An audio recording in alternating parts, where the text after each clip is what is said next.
Good morning po sa lahat mga kabahay, and nandito po tayo ngayon sa may Nangka, Concepcion 1, Marikina. Malapit po sa may JP Rizal, Marikina, papuntang Batasan, papunta dito sa may Circle Mall sa Marikina Heights. So, daanan po itong location na to. So, good for business din in case. Pero residential lang po ito. This is 3 bedrooms and 3 toilet and bath and 1 carport po. So, this is a 8.5 million pesos. So, tara, pasukin natin. Ayan. So, ito yung isa sa busiest road po dito sa may Nangka. So, ito, maganda nito. Meron na ring gate. So, dito lang tayo dumaan sa may pedestrian gate. Ayan. So, pagpasok mo, naka-elevate yung ating property. You have 1 parking space dyan. Tapos, ito yung hallway mo papunta dun sa iyong master, sa yung main door. Tapos, pakita ko lang sa inyo yung buong, ayan. So, this is 3 units po. So, as of now, still available pa lahat. This is 8.5 million pesos. So, kompleto na yung set natin. Naka-tiles na rin yung ating parking space. And then, up to you na lang po mga kabahay kung lalagay nyo ng bubong or cover itong ating parking space. So, dito na tayo. As of now, still ongoing pa yung property. Pero makikita mo na pa rin yung ganda, no? Ng ating unit. So, lalagyan pa to ng glass or yung tempered glass. So, sliding door itong nasa gilid.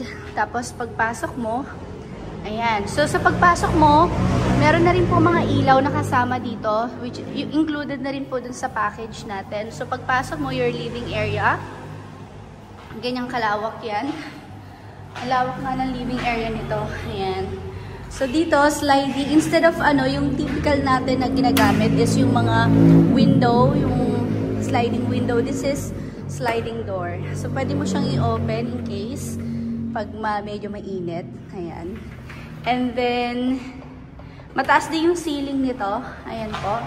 Maganda rin yung layout, no? So, you have your living, your space for your dining.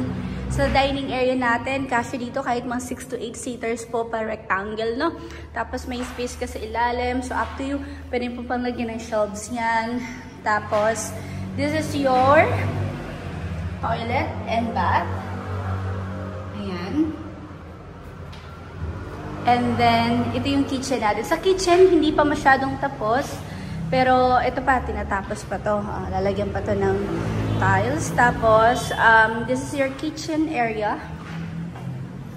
Ang ganda na ng kitchen. Before nung video ko to, wala pa tayong upper cabinet. But right now, meron na tayong upper cabinet, mga kabahay. So, ang ganda na nung units. I think 8.5 million pesos. Worth it sa presyo nito kasi maganda yung property, maganda yung pagkakagawa.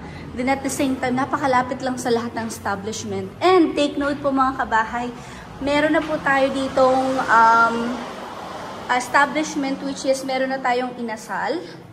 Kagagawa lang po ng inasal restaurant. Tapos magkakaroon dito ng Starbucks. So, ang lapit lang po, no? So, progressive po yung location natin mga kabahay. Ayan. So, ito po yung dirty kitchen natin. So, after yung wala pa pong kitchen, dito dirty kitchen, but pwede kayo maglagay. This is laundry space. Then, dito po, based sa laki, pwede po dito is magpa-customize po kayo ng single bed or pwede yung gawing storage na lang po in case, no? So, let's proceed naman doon sa ating itaas. Makita natin yung ating mga rooms. So, sa taas po, we have 3 bedrooms, no? So, check natin. Ayan, so as of now, still, wala pa tayong glass dito. Lalagyan pa yan ng tempered glass. But, let's proceed na sa itaas. So, sa taas po, meron na rin drop light or chandelier natin. Ayan. So, still finishing pa rin naman po tayo dito. Pero, ilang araw na lang, tapos na po yung property. So, anytime, pwede na kayong mag-move in. So, dito sa right side natin, we have 2 bedrooms. Ayan. So, iba-iba yung design yung ceiling po, no? Ay, yung design ng ceiling.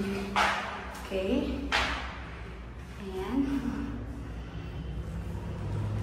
Tapos, ito yung hallway nyo. Papunta doon sa master. Pero before that, let's proceed to our second bedroom. Ayan po.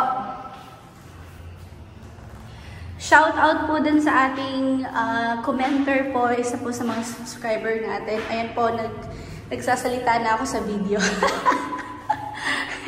Nakakapagod din po kasi pag umaakyat ka, hihingalin ka talaga. So, minsan po talaga hindi ako nagsasalita. So, lalo na kung marami kaming iniikutang property. So, right now, ito po yung ating common toilet and bath. So, medyo madumi pa. Pero, ayun po, konting retouch na lang. Konting linis na lang po yan. So, let's proceed po sa ating master. Yan po yung mga inaabangan lagi natin kung gaano kalaki yung master bedroom. So, ang laki ng master. Any size ng bed, kasyang-kasya po mga kabahay. Ayan. Ang laki nito. Ayan. Diba? Tapos, you have your own toilet and bath. So, yung toilet and bath po nila dito, iba-iba yung design ng wall.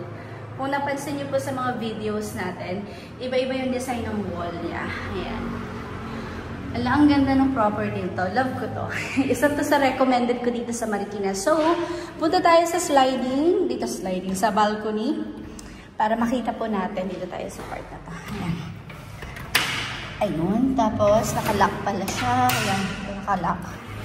So, malawak din po yung balcony natin. Tapos, sa balcony, ayan na po. Kitang-kita po ninyo yung road.